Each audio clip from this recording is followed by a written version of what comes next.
Hey everyone, so welcome to a second part of a development tip of kind of reading tarot cards. Hope you've all started. As I say, the two really important points were to, start.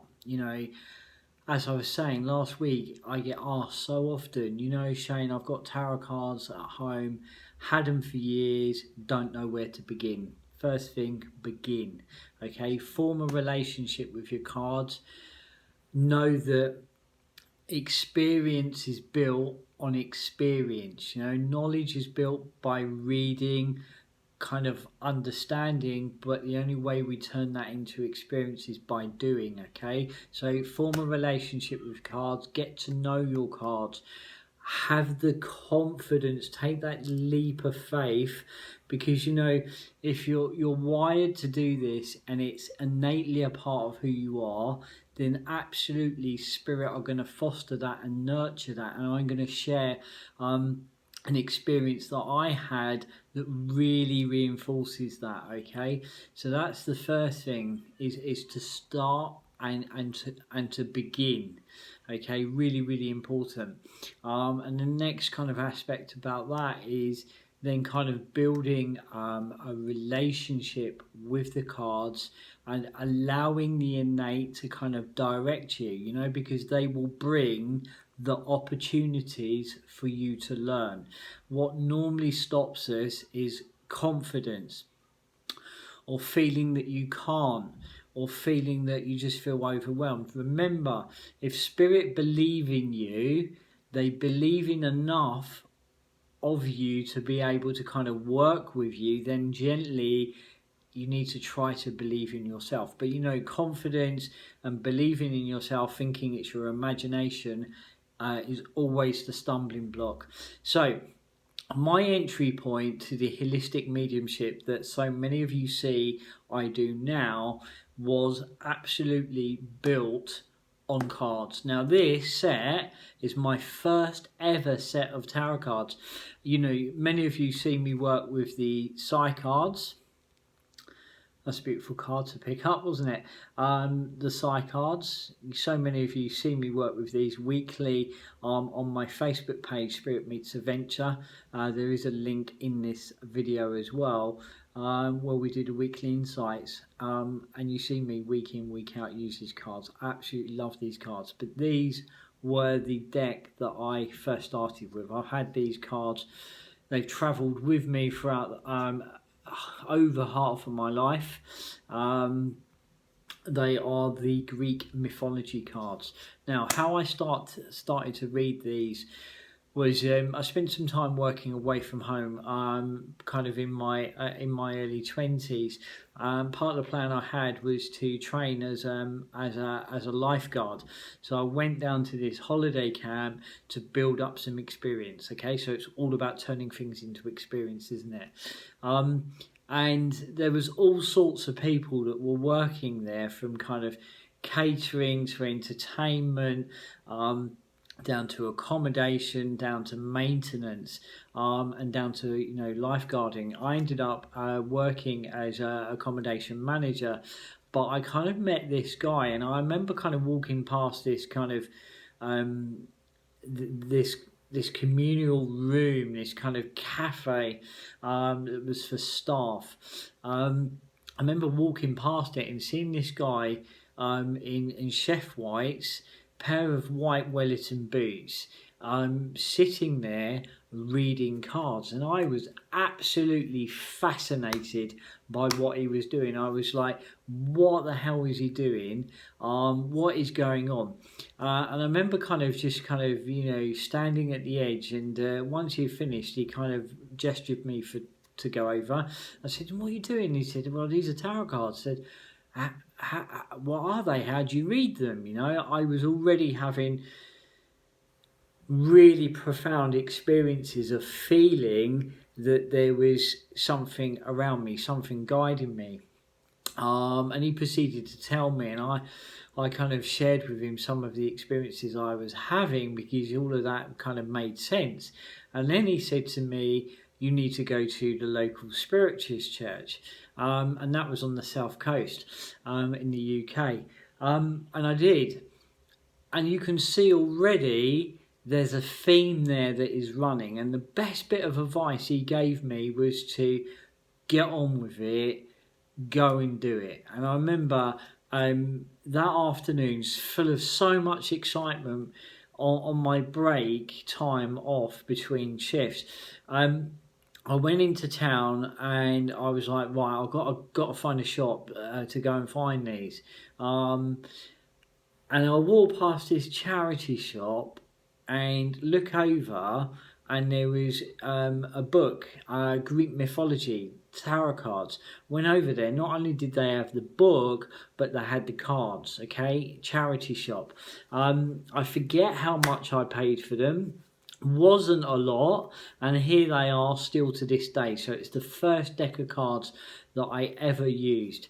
Now, what was really kind of important is that you can see there's an intervention. Okay, there's an absolute intervention that kind of led me to these cards. I remember kind of wandering back, which was a few miles back, in almost like a daydream state. And I remember this kind of feeling deep inside of me that said to me, get rid of the book, throw the book away. I later that evening went and found this guy and told him, he's like, fantastic. He said, the thing that you need to do now is you need to absolutely just practice. And what he was doing, he was kind of reading for people in exchange for a couple quid. Okay, perfect, fantastic. And he said to me, you know what you want to do is you want to get into the staff bar. You want to get into the staff bar. And he said, I sometimes go over there. He said, but you want to get into the staff bar and you want to start kind of reading in there on a Friday and potentially on a Saturday night for exchange for a few quid. So I was like, right, okay. So I went over to the staff bar and started to, you know, kind of have a chat with people and approach a few people. Would you be interested? And what was kind of really kind of strange for me at that time was I'd sit down with people and start to read, and they would say to me, how do you know that? And how are you seeing that within the cards? So what was beginning to happen, the Innate was giving me more information than what was within the cards, which is why I say to you in part 1, don't read the literal meanings of the card. Let them be a foundation, but don't become rigid with them, okay? Because then you allow room for the Innate to begin to move through you and begin to talk to you through the cards, okay? Really important. And it kind of just kind of built and people would say, how do you know that? And I'd be kind of like, you know, but what was interesting was there was also a sense that I was beginning to feel presences around the people that I was sitting and reading for. So the cards were absolutely a doorway and a gateway to the Innate. And what happened over a period of time, people would say to me, oh, Shane, can you read for me tonight as well? You know, so in a way it just kind of snowballed and ended up having a kind of little bit of a waiting list. I only like read for like 2 or 3, 4 people over an evening, 20 minutes, 15 minutes over an evening. What I didn't realise that was happening was some of the kind of staff that were working were talking to some of the customers during the day about the experience they had, and then some of the customers were coming into the staff bar and I was none the wiser. It was about 6 or 8 weeks of this happening over on a Friday and Saturday that I got called into the office and was absolutely told no uncertainty to stop it. Okay, because what had kind of got back was that in the entertainment side of that holiday camp, they were having mediums come kind of every now and again. We'll have medium come as a part of the entertainment, you know, like a stage show, demonstration mediumship. and word would got out where all these people were then coming.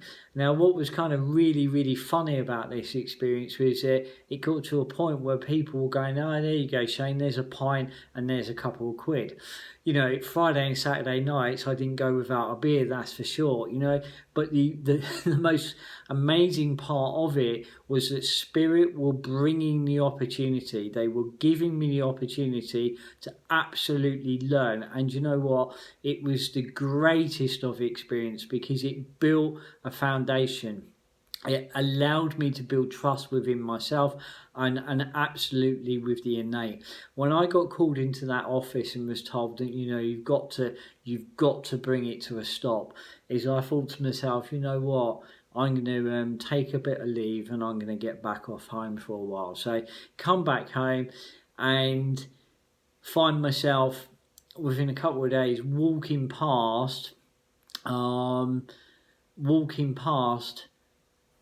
the spiritualist church that I had passed the whole of my life. Okay, and that is on one of the other videos there on YouTube as well. It's the truth around 10 New Street. Okay, go and find it. Again, I'll put a link into this video. And then that was the very evening that I walked through the door of the spiritualist church, and all of this then got reinforced. I then went on to sit in the development circle. So really what I'm sharing with you guys is that they will bring you the opportunity to learn. It's about us meeting it, and it's about us kind of moving with that. And if we're wired to do this, and it's a part of what we're meant to do, they will absolutely nurture it and bring the teachings, bring the development, and bring the experience. There you go, guys. Just wanted to share that story with you and really stir up some continued thought. You always find the development tip of the week on the Facebook page, which is Spirit Meets Adventure, on a Friday evening, and also you'll find it there on YouTube. Cheers, guys. Speak soon. Bye bye.